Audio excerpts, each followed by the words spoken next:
All right, we're just pre-turn one. We're setting up air forces, and the Russians are finishing their setup here. They're doing air force deployments at their air bases, and he had to put out 175-pointer Katyusha rocket launcher unit. At here's the what's in the Bryansk hex.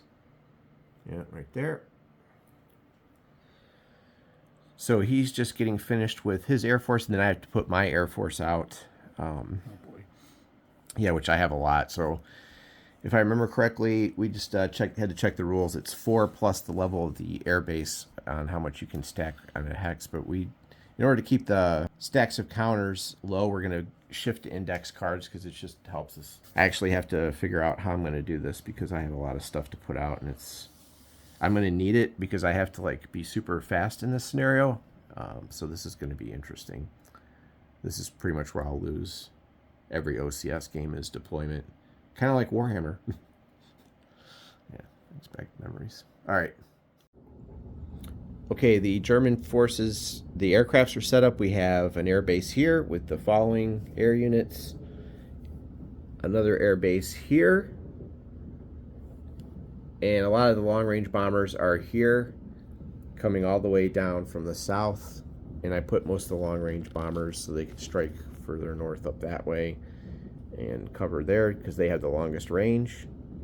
And now that we're set up, I think we're all set to go to turn one, and we'll see what happens. So I will keep another video at the end of turn one should we actually finish it, which will be interesting. All right. So a while back, Krabby printed out and laminate or sleeve these OCS turn sequence cards. I got these off of Board Game Geek, I think. Yes. Yeah, and sent you the files. The blue is second player, and when they can do things, red is first player. If the second player can do something during the turn, they're noted on these cards. And they just they're flash cards that kind of help you go through the turns, and basically, there's no weather determination. And we'll just take this and turn it face down, then we'll go on to the next thing. The first player is already determined, so we take that and flip it over, and it helps you go through the turn and kind of remember things. So anyway, if you can find these on Board Game Geek, they're very helpful. Okay, so the first attack that we were able to do is the 4th Panzer did an overrun on the Soviet, yeah, it was a tough one, on the Soviet 18th Armored Battalion here. They've been eliminated, and the 4th Panzer has kind of opened the route here in this direction. The red cube just helps me remember that they've moved and they're kind of done. And I'm going to go on and continue to do some movement.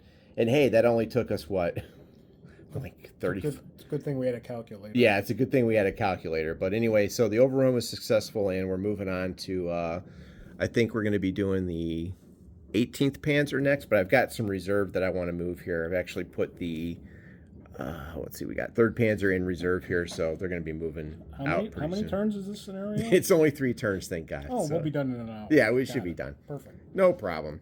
All right, we'll be back in a little bit. Okay, the 18th Panzer fueled up and did an overrun just north of a, what would you call that, a tributary or a tributary of the Desna? Yeah. Yeah. Oh.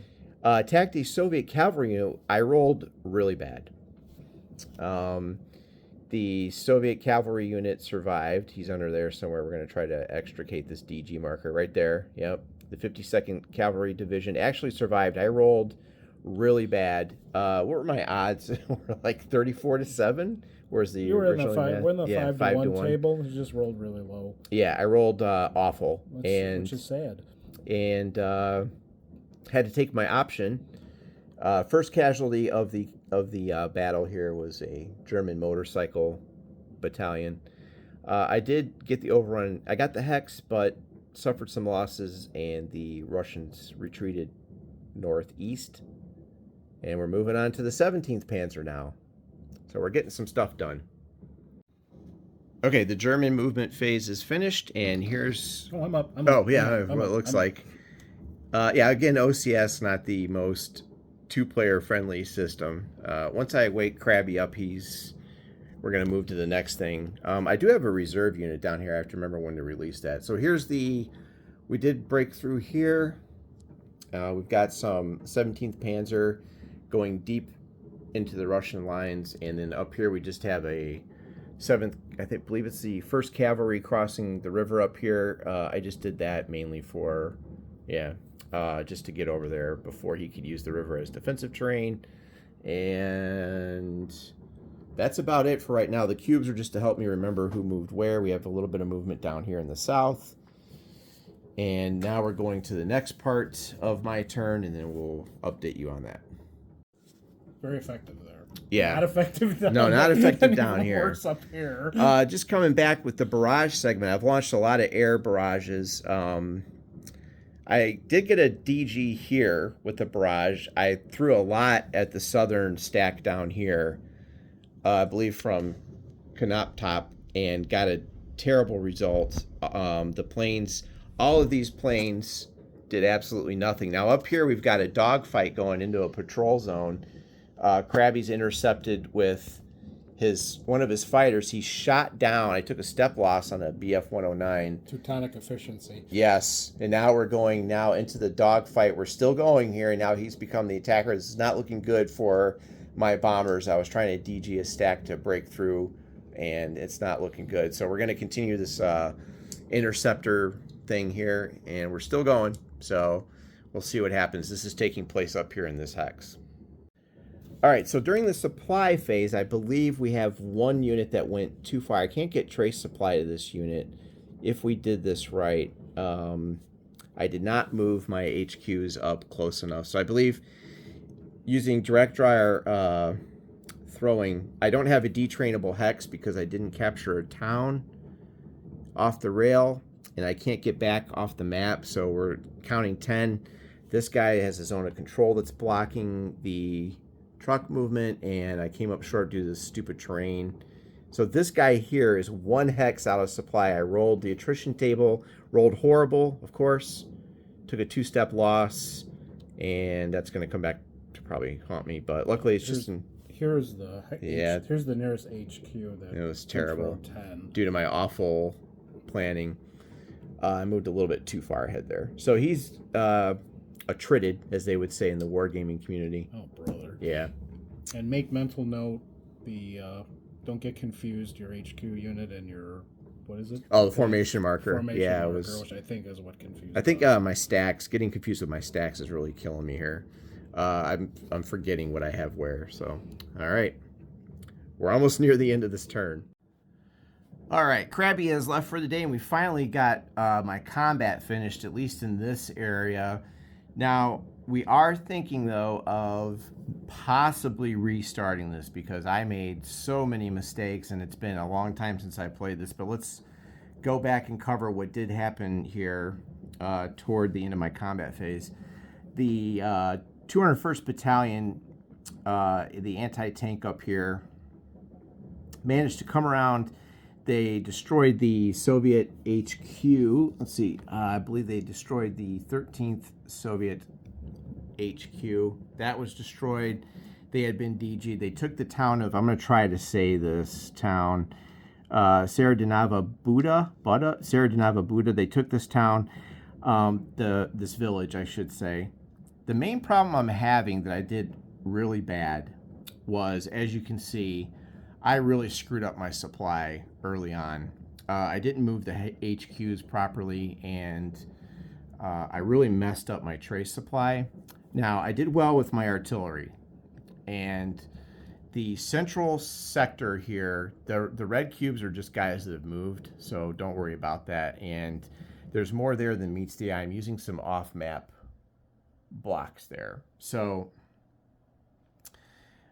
I did break through and end up doing quite well in the center. I've DG'd all of these units. The problem is these are all 11-1s, and even at half strength. So I managed to DG this. If I can get rid of this pocket, it leaves the entire center of the map open for me. And then I've got to race up there and try to take those 2 towns. Now, I've only got 3 turns to do this. I really hate scenarios that are like puzzles. And the scenario book says it's a trivial answer. And once you figure it out, you figure it out. And then this is going to be the issue up here, is taking that big city. I did manage to DG a unit here. That was from an airstrike. Made some advances across the river. To the south, not much going on. Again, the red is just he moved. That's to help me remember some things. My artillery did really well. So it's one of the few times in OCS that it actually did well, even on with a 20 strength attack. It did pretty well. So we're going to figure out if we want to continue this or not. My supply lines are in shambles. I've moved really poorly and didn't keep up with some things. So we're going to figure out if we want to continue this or either do this over, maybe reset. We think we may have part of the puzzle figured out for the Germans, but we'd like to maybe reset and have some more off-map things to keep the board a little less cluttered, etc. So just to report that the Germans did manage to take this village here and start some sort of encircling movements here on these Soviet infantry divisions in this area. These are all 11-1 divisions. That's about it. I'm burning through supplies, and I did not set up my HQs properly to do the throw ranges right, so that's what resulted in here, right over on this side. So there are some things I would do over again if I could. All right, thanks for watching.